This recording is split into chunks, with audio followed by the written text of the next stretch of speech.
திண்டுக்கல் மாவட்டம் நிலக்கோட்டை பகுதியைச் சேர்ந்தவர் ஸ்ரீனிவாசன்.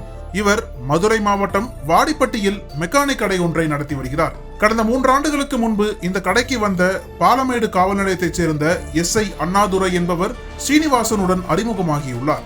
மேலும் பாலமேடு காவல் நிலையத்தில் பணியாற்றியதிலிருந்து அடிக்கடி இந்த மெக்கானிக் கடைக்கு வருவதை வாடிக்கையாக கொண்டிருந்தார் SI அண்ணாதுரை. அப்படி வரும்போதெல்லாம் தன்னுடைய புல்லட் பைக்கை பழுது பார்க்க வேண்டும் என கூறி பணம் கொடுக்காமல் ஓசியிலேயே சர்வீஸ் செய்திருக்கிறார்.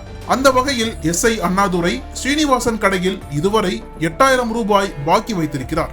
பழைய பாக்கியை திருப்பி தராத நிலையில் மீண்டும் கடைக்கு வந்த SI அண்ணாதுரை தனது புல்லட் பைக்கை ஆல்டர் செய்து தர வேண்டும் என கூறியிருக்கிறார்.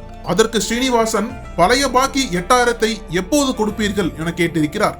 ஆனால் அண்ணாதுரை அந்த பணத்தை கொடுக்காமல் அதிகார தொனியில் பேசியிருக்கிறார்.